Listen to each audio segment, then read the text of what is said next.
পিরোজপুরে একের পর এক অপরাধমূলক কর্মকাণ্ডে জনমনে আতঙ্ক বিরাজ করছে। পিরোজপুর পৌরশাসনের কালী মন্দিরে প্রতিমা ভাঙচুর ও চুরির ঘটনার পাশাপাশি পাড়েরহাট মৎস্য অবতরণ কেন্দ্রে সংঘটিত ডাকাতির ঘটনায় উদ্বেগ প্রকাশ করেছে পিরোজপুর জেলা ছাত্রদল। সোমবার বিকেলে ছাত্রদলের একটি প্রতিনিধি দল ঘটনাস্থল পরিদর্শন করে দ্রুত দোষীদের বিচারের দাবি জানিয়েছেন। ১ জুন সোমবার ভোর ৫টার দিকে পিরোজপুর পৌর শাসনের কালী মন্দিরে এই ভাঙচুরের ঘটনা ঘটে। মন্দিরের পূজারী পঙ্কজ তাওয়ারি জানান, সকালে মন্দিরে পূজা দিতে এসে তারা ভাঙচুর ও চুরির বিষয়টি লক্ষ্য করেন। শ্মশান কমিটির সভাপতি সুনীল চক্রবর্তী জানান, দুর্বৃত্তরা শিব ঠাকুরের একটি মূর্তি ভাঙচুর করেছে। প্রণামী বাক্স থেকে প্রায় ৫,০০০ টাকা নিয়ে গেছে এবং পূজা ও সৎকারের কাজে ব্যবহৃত বেশ কিছু গুরুত্বপূর্ণ মালামাল চুরি করে নিয়ে গেছে।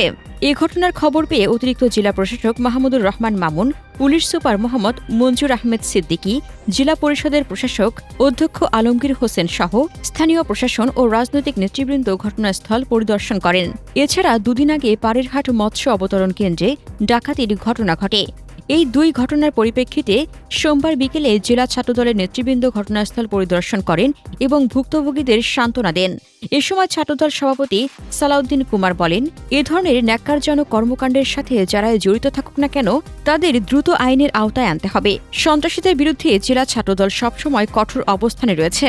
জেলা ছাত্রদলের সাধারণ সম্পাদক মাহমুদ হাসান শাহিন বলেন, পিরোজপুরে সাম্প্রদায়িক সম্প্রীতি বজায় রয়েছে। ধর্মীয় উপাসনালয়ে হামলা ও ডাকাতির মতো ঘটনা কোনোভাবেই মেনে নেওয়া যায় না। আমরা প্রশাসনের কাছে আহ্বান জানাই, অবিলম্বে সত্যতা উদ্ঘাটন করে প্রকৃত দোষীদের গ্রেপ্তার করা হোক। আমরা এই সন্ত্রাসীদের বিরুদ্ধে ছাত্রদল জিরো টলারেন্স নীতি ঘোষণা করছে। আজ থেকে আমরা এই সমস্ত পিরোজপুরের সাধারণ মানুষের নিরাপত্তার স্বার্থে বিগত ১৭ বছর যেরকম স্বৈরাচারের বিরুদ্ধে আমরা যুদ্ধ ঘোষেছি এবং এই সাধারণ মানুষই তো আমাদেরকে পাহারা দিয়ে রেখেছে, এই ১৭ বছর ভালোবেসে আশ্রয় প্রশ্রয় দিয়ে রেখেছে। অতএব এই সাধারণ মানুষের নিরাপত্তার স্বার্থে যেহেতু বিএনপি সরকারে আছে, আমরা মনে করি এই যে সরকারকে একটি বেকায়দায় ফেলতে, একটি অস্থির পরিস্থিতিতে ফেলতে এই সমস্ত কর্মকাণ্ড করে কিছু স্বৈরাচারী এখনো মাথা লাড়াচাড়া দিয়ে উঠছে, যারা মন্দির ভেঙে আমাদের সরকারকে যারা বিতরিত করতে চায় তাদেরকে পিরোজপুরের মাটিতে যেই হোক না কেন, পিরোজপুরে তাদেরকে যেই লিড দিক না কেন, তাদেরকে পিরোজপুরের মাটিতে তাদেরকে আশ্রয় প্রশ্রয় আর দেওয়া হবে না। এটা আমরা শক্ত হাতে ইনশাআল্লাহ আমরা দমন করব। স্থানীয় পূজা উদযাপন কমিটির নেতৃবৃন্দ এই ঘটনার তীব্র নিন্দা জানিয়ে দ্রুত বিচারের দাবি জানিয়েছেন।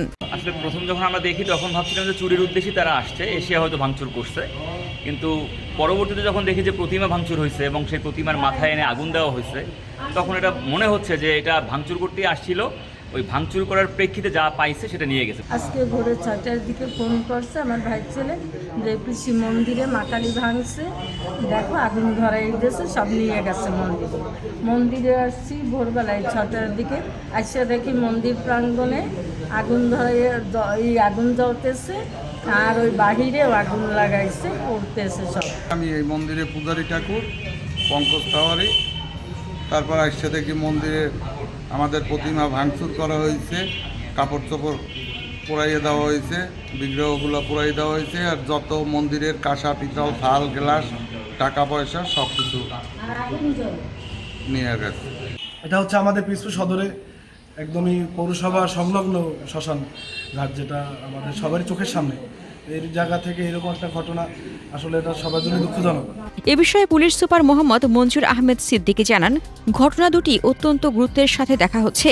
ইতিমধ্যে তদন্ত শুরু হয়েছে এবং জড়িতদের শনাক্ত ও গ্রেপ্তারের জন্য পুলিশি অভিযান অব্যাহত রয়েছে।